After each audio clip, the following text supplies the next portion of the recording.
everyone. It's my great pleasure to introduce our keynote speaker, Dr. Angelica Palacios.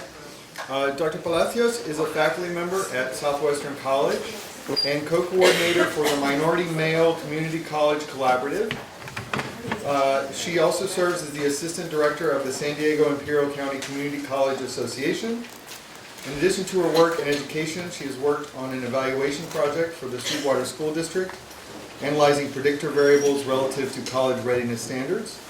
She's also consulted for the Achieving the Dream Collaborative, as well as for the Foundation for Early Learning, where she worked on a study exploring early childhood development within American Native communities. Dr. Palacios has also run a national tutoring program which supported at-risk youth enrolled in Title I schools who tested at below or far below basic skills in math or language arts. Angelica has recently completed a doctoral degree in the field of educational leadership with an emphasis in community college post-secondary education from San Diego State University, with a dissertation focused on Mexicanos in community college, which explored predictor variables of degree utility while accounting for masculinity sub-constructs. So join me in welcoming Dr. Angelica Palacios.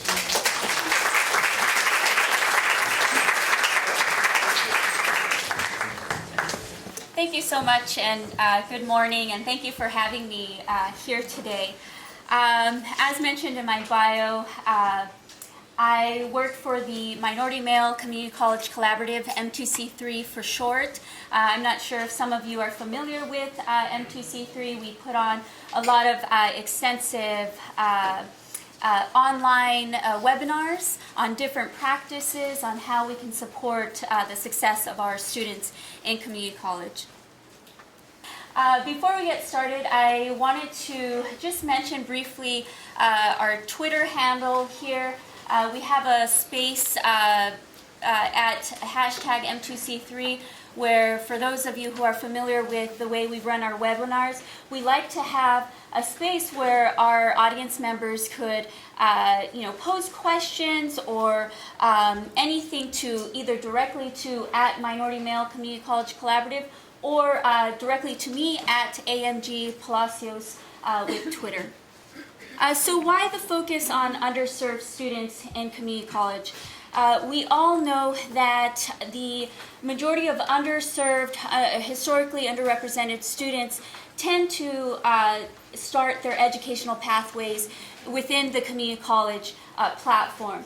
And so it's important to understand just the unique differences that we have within our students that start in the community college sector. So as we look into our focusing on underserved students, there's several things that we want to keep in mind. One of which is enhancing strategies which are needed to leverage and understand the background and the unique differences that we have our students, specifically when we talk about resilience. A lot of research that we do at M2C3, we look at how our students really surpass these challenges and barriers that come with being an underserved, underrepresented student that comes typically from a lower income community. Many students come with them are external life responsibilities. We know that our students in the community college tend to have unique responsibilities such as family, working. That would tend to be towards the student that is not typical as we see in four-year colleges, as well as family and communal responsibilities and commitment. As well as we need to understand how we can mediate or influence the differences that exist in K through 12 systems and how those experiences shape students' understandings in education as well as life pressures, gender, racial stereotypes also that are permeated through the K through 12 system as well. And as well as underexposure to effective preparation and experiences in education. As we look at theories relevant to elements for faculty excellence, we have a scholar by the name of Sanford who tells us that it's optimal to balance challenges and support, so that way we can facilitate student learning. And so what is it that that fosters this challenge? High expectations. So high expectations fosters challenges, as well as authentic care fosters support. And so what Sanford says, that we need to have a unique balance between the two. Otherwise, we're not really supporting the potential that our students can have in education. One thing to keep in mind is the pyramid of student success. What we tend to, as practitioners and institutions, we tend to focus primarily on the middle of the pyramid, which is effective and engaging practices, which is great. However, we fail to look at what is the base. What do we have here that can essentially promote this effective and engaging practices and then naturally go into student success, right? So here we need to look at how we can foster trust, mutual respect, and authentic care. And so how can we do that? Much of our research has led us to believe how we can look at the different groups that exist, right? And so we need to understand how we have these different groups that are on campus. And so what we have here are 4 different types of groups. The first being the choir. Those are, they know what to do and are willing to employ these practices. This is the choir. Next we have those that don't know what to do, but are willing to employ the practices. These are our allies. Next we have those that don't know what to do and are unwilling to employ practices. These are called the resistors. And then know what to do, but are unwilling to employ the practice, and these are the defiant groups. When we talk about this slide and we're talking about this idea of defiant, we're not necessarily talking about the student. We're talking about the faculty or staff member who has maybe have gone through numerous faculty development classes or conferences, that sort of thing, and know exactly what to do, because people have been talking about this is what you can do, this is how we can connect to student success, so on and so forth, but are actually unwilling to employ those practices. So they're in a sense being resistant, but actually defiant, because they know what to do and they just simply will not. So lessons learned and teaching and learning. How can we foster this sense of student success for our students, especially those that are coming from underprivileged groups? With the Minority Male Community College Collaborative, M2C3, we like to look extensively into the various factors that can promote student success. And with our lab at San Diego State University, we're able to look at this across groups and look at different variables as well. So number one, as we have here, we have several things here that we need to keep in mind in terms of dispositions fostered by positive relationships. So our first is connecting our students, or having this sense of connection as faculty or staff. Positive relationships between students and faculty serve as the foundation of student success. Positive relationships lead to a host of positive academic and psychosocial outcomes for students. If you're wondering, okay, what do you mean by psychosocial? We're talking about things like self-efficacy, the sense of having this self-confidence or boosting those rates. The idea of degree utility, placing importance on acquiring your degree, right? Having it seen as the usefulness or utility of gaining a degree. Having intrinsic interest, having authentic, genuine interest in the classroom subject matter that is being taught in the classrooms.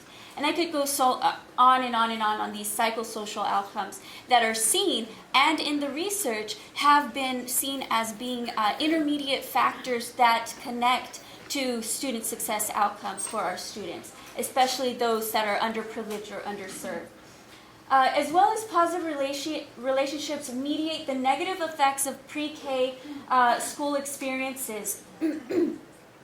This gears towards this idea of having pre-college socializations. What this says is, or what the literature says, is that students sometimes are encountered by faculty who may tend to have microaggressive or negative socialization stereotypes about the potential that our students possess. Therefore, in a smaller time frame, or when you're younger, in the K through 12, you tend to have this internal conflict about your capabilities in education. And so it's very important to try to mediate these negative effects that have come up through the K through 12 pipeline, as well as looking at external pressures that may be existing within the family, within the community that the students come from, as well as racial gender stereotypes, as I mentioned early on, that manifest through schooling. Not always, but sometimes we tend to see this through the narratives that we collect from our students in community college that say, yes, I've gone through my high school schooling and I've encountered several instructors who believe that I don't have the ability or I don't possess the necessary skills to be successful in college. And therefore, I'm geared towards, or I'm pushed towards technical schools as opposed to pursuing my higher education. And then again, looking at racial or gender identity. So what are some of the relationship building strategies? Number one, what I've mentioned early on, positive messaging has a significant effect on students, especially student success. What we want to do is create an environment that welcomes engagement, fosters this sense of validation, validating our students, having praise, increasing validation, also increases a sense of belonging. You have students who feel that when they come to the higher education, they feel that sometimes they can't approach their faculty or staff members because they're fearful that if they do, maybe they're going to be seen in a negative light. Right? Again, avoid unintentional microaggressive messaging. I gave a short example in the K through 12 where students have expressed this type of treatment. If you're not familiar with microaggressions or that type of language, one example could be, let's say you have a student of color, and they're doing a presentation. And after they give their presentation, someone says, maybe not intentionally to sound very negative or racist remarks, but they could say something like, oh, that was actually pretty good, or oh, you're actually well spoken, right? Maybe not so blatant in that way, and maybe it's not done on purpose, right, to make the person feel bad. But those messages, you have to be cognizant of how they come across and what that underlying message says, right? So sometimes students could get that message, maybe they might not see that underlying tone, but those that do can say, well, what is that supposed to mean? Are you trying to say that because I'm of color, I'm not capable of speaking eloquently, right? So we need to be very careful in the way that we give these messages to our students. A sense of authentic care. Some of the practices that tend to be conducive to learning as well as student success, as well as students feeling the value of faculty, arriving a few minutes early, leave a few minutes late, connect with students as individuals, be willing to engage students outside of the typical classroom. I'll tell you time and time again, as a faculty member at Southwestern College, so many students have come up to me appreciative that I come on time, or that I stay after, or I'm willing to meet with them at a Starbucks or a local eatery around campus to talk about anything, whether it's schoolwork or things outside of the classroom that may be hindering student success, right? Here's a testimonial from one of the faculty members or staff members that we interviewed. And so, as I mentioned before, M2C3 collects a lot of data to really get to the bottom of how we can support our students in the community college. And this is what one person had mentioned. It's a really big deal that I know their name, as they will actually, quite a few of them will say, hey, do you know my name? What is my name? Because I will have very large classes of 100 or more students. And I think that is probably just a human thing. We want to be recognized, so I don't think that is specific to any particular ethnicity or race or anything, but I think it is something we all want to be known, right? And I know that sometimes it's difficult to know everyone's name. I have 2 classes that are 45 students in each classroom. One classroom I have 20 students. The classroom with 20 students, it's much easier to know everyone's name, right? Because it's a little more intimate classroom setting. For those that have the 45 or even bigger, 100 students, it's hard, right? But just making that conscious effort to know someone's name, to address someone, look into their eyes and have a conversation, students will know and they'll appreciate that. On authentic care, here's a testimonial. I think about 3 weeks ago, I had a student come in that had just become homeless too and had a lot of other issues. But I said, if there's only one thing I could help with, what would that be? He almost started to cry and he says, I'm hungry. And I felt so bad. Ever since then, I just buy snacks and keep them in my drawer because you never know. But it was so, and of course, I was able to get him some assistance with homeless and food and all that. But yeah, different stories every day. So we need to remember that as we service our students who are historically underserved and underprivileged, coming from the lower income areas, we don't know what they're encountering, right? And so we need to be aware of that as well. Relationship building strategies.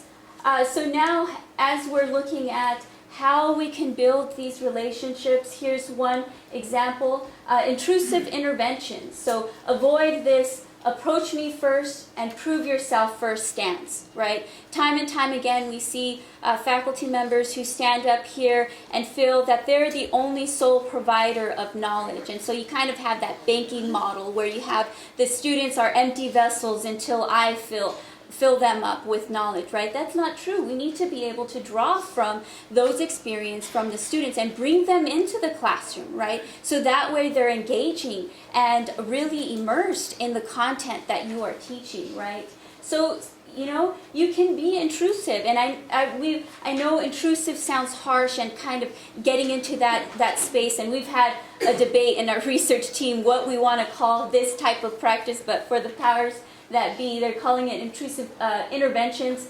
But it's nice for faculty members to recognize that when there are students who may be lacking in some areas, that you can actually approach them. And that's another sidebar with this example. I've had students where I don't believe in taking attendance and standing up here and spending my time doing all that. I do attendance in a different way. I pass around a sheet, they sign in, if they don't, they don't. But I do monitor the attendance sheet, right? And so if you start seeing my highlights there, and I see that there's three missing days in a row or 2 missing days in a row, I make it a point to either pick up the phone and call them and ask them, hey, what's going on? Or you can go on Blackboard, find their email, and also do the same thing, right? We don't know what's going on. As well as looking at, in Blackboard, you can easily, there's a feature where you can sort your grades, right? And so anybody who has a C or below in my classroom, I make it a point to email them and let them know. And again, I've had so many students come up to me thanking me for those just little things that I do just to make them feel that I care about them. So facility connections, as we talk about when we see our students lacking, there's these little subtle red flags that we can have these alerts, right? As when you see a C grade or below, or maybe missing class, or coming late to class, or leaving early to class. And when we see that, we want to connect students with our resources if we know that we cannot do anything simply, right? But we want to make sure that they actually use them. And so here's a quote from a staff member or faculty member. Going back to the resources, sometimes I have to literally walk with them to the health science office or whatever. And that kind of helps just in case they don't follow up, because sometimes they won't until God knows when. And we know this, especially for our men of color. Much of our research talks about help-seeking behaviors, and that men, because of some of these masculinity tendencies going on, especially the early years in community college, where men tend to not help seek. Because what does that look like, right? There's this fear of, well, if I help seek, what does that mean? How does that coincide with my masculinity as trying to socialize and show the world that I'm tough and I'm a man and I can do this, right? And so we need to, as faculty and staff members, make sure that we follow up, right, with our students, whether male or female as well. So dispositions fostered by promising teaching practices. So we have several here. As we talked about our relationships, now let's talk about what can we do inside of the classroom in terms of curriculum. And so what does it exactly do? And I have seven of them that I will mention here. Promising teaching practices, they engage students authentically by making the content culturally and personally relevant. Promising teaching practices help to counter misconceptions around identity. They also empower students to be actively engaged in the learning process, as I mentioned before, bringing in those experiences. Promising teaching practices recognize a wide range of intellectual talents and culturally assets that enrich the learning experiences of all students. Also convey a sense of belonging, validation, self-worth for students in the classroom. Let's have this connection as opposed to the teacher here and the students there, right? And placing the onus on the students. We need to place the onus on our faculty, staff members, on our institution. Why are we here, right? Let's ask ourselves. So in terms of promising teaching practices, one is relevant content. Recognize intellectual contributions from our diverse population, as mentioned early on. Connect rigorous course content to themselves that are relevant to the lives, issues, and experiences of students. Oftentimes, I teach Mexican American Studies. It's cross-listed with history. My other classes are Mexican American Studies cross-listed with sociology. I am constantly giving the classroom content and then taking the time to actually have dialogue and discussion. And I'll pose critical discussions that ask students to draw from their experiences and how they connect our historical past, our historical context, and how that connects with how we are today as individuals in the classroom as well. So employ content that express different viewpoints is great. This helps for students to recognize that there's different perspectives. Not everybody believes that, the way I do. And also as an instructor, I am learning from my students as well. Another thing, too, that I wanted to add is feature diverse guest speakers. That's sometimes our students get tired of us, just preaching, right? And so it's nice to have a different perspective, and really nice when we're on the same page, right? So it really supports the content or the subject matter that is being discussed within the classroom. And so oftentimes I'll have a guest speaker come in. Or if there's a subject matter that I'm not too familiar with, what I'll do is I'll literally pick up the phone or randomly email someone from UCLA or I had someone in Sacramento that recently Skyped in. Yes, they couldn't come in physically, but I had them Skype in or Google Hangout. And I'll tell you, your students, they were enthusiastic that we had somebody, and then also using the the technology that we have in the classroom. And so that gives you kind of a different or alternative way to convey information from across the US, right? Or up and down California, as I did. Critical reflection, having time for questions as, who am I? What are my core values? Building the identity of students as well. What do I believe? Why do I believe what I believe? And have the students reflect on that as well. Collaborative learning, this allows students to share their personal perspectives as well as working with groups. Collaboratively, I love to do this, break students up into groups, have them talk about something, or sometimes pose particular topics that haven't been discussed in class, and then have them come back the next week or the next day to teach it to the classroom. And I'll do that. And they like that too because it changes it up from just the typical lecture, teacher, lecturing, lecture, and then it gives a fresh perspective from the students, and also a way where they're interpreting some of the information or the literature that is being presented in the classroom as well. So just giving you some ideas here. Performance monitoring is also something that has come up in our research. Involves monitoring students' attendance, assignments, so on and so forth. As I mentioned, know when to step in. Again, this is something that students value and gives them a different take as to your role as an instructor. And lastly, early alert practices. This is something that we've recently tapped into. Many institutions have early alert. Though when we look at how they're employed and how they're connected to our students, we find that sometimes, yes, there's maybe this magic button in Blackboard or a particular program that hasn't exactly been highlighted or drilled into our faculty, and so sometimes our faculty don't even know that exists, right? Or they do, and then after that, they do their thing, but there's never any follow-up. Or there's no department devoted to early alert. So we need to think about how we monitor and how we use early alert within our institutions as well.